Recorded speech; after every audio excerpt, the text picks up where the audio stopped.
Bismillahirrahmanirrahim. Assalamualaikum warahmatullahi wabarakatuh. Perkenalkan, nama saya Putri Aulia Silvana, NPM 10060319076.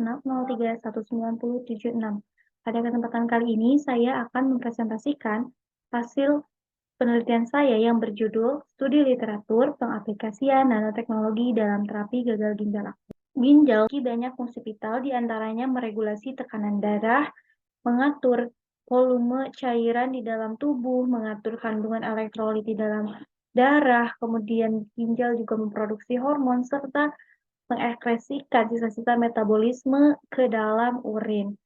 Pada saat ginjal mengalami penurunan fungsi secara tiba-tiba dalam waktu yang cepat, ditandai dengan penurunan laju filtrasi glomerulus, kemudian peningkatan produk akhir metabolisme. Kondisi tersebut dinamakan gagal ginjal akut atau acute kidney injury. Nah, banyak sekali hal-hal yang dapat menyebabkan gagal ginjal akut. Namun, terdapat 3 faktor yang penting dalam perkembangannya, diantaranya yaitu stres oksidatif, kemudian inflamasi atau peradangan, serta apoptosis. Penata laksanaan gagal ginjal saat ini yaitu dengan meregulasi volume cairan intravaskular, kemudian meregulasi tekanan darah, menangani hiperkalemia dan hemodialisis.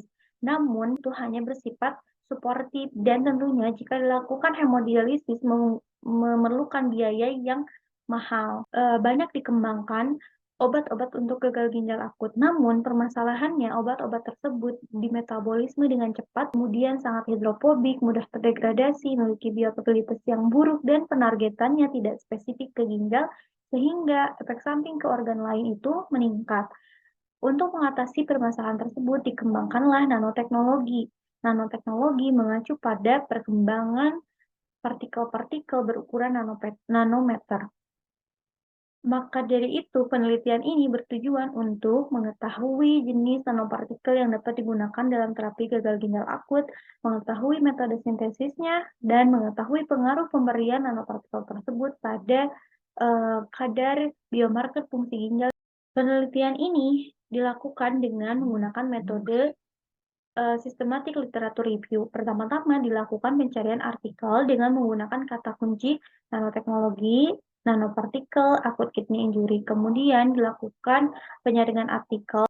Selanjutnya, setelah itu dilakukan ekstraksi data terhadap artikel-artikel yang memenuhi kriteria inklusi dan eksklusi.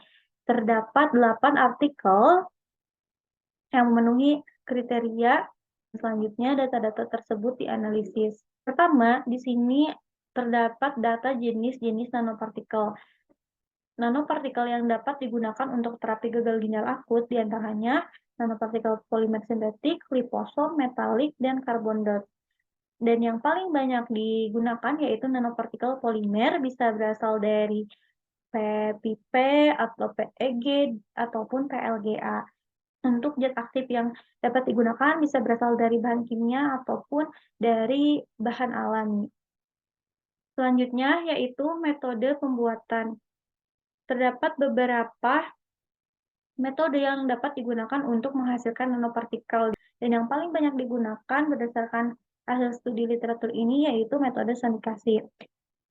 Pada prinsipnya, pembuatan nanopartikel itu terdiri dari 3 tahapan. Yang pertama, pengecilan ukuran nanopartikel, kemudian pembungkusan partikel, kemudian pengerasan pembungkus. Di sini terdapat contohnya.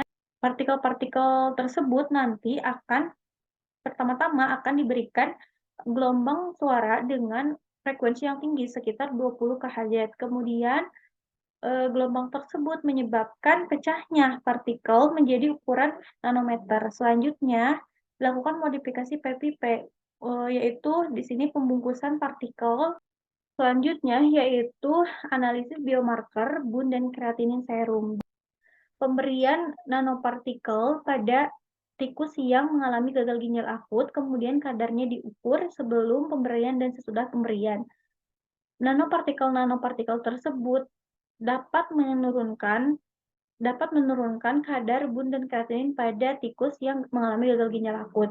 Nanopartikel yang paling efektif menurunkan bun yaitu nanopartikel PVV yang membungkus melanin dan mangan dengan penurunan 90%, sedangkan yang paling efektif menurunkan kreatinin serum yaitu nanopartikel emas yang memuat ekstrak daun tikus carica dengan penurunan 82%. Disimpulkan bahwa nanopartikel yang dapat digunakan dalam terapi gagal ginjal akut adalah nanopartikel polimer sintetik, nanopartikel liposom, metalik, karbon dots, dapat disintesis dengan metode sonikasi, cell assembly, kemudian liquid fast exfoliation, hidrothermal, dan tekanan tinggi, serta nanopartikel-nanopartikel tersebut dapat menurunkan kadar bun dan kreatinin.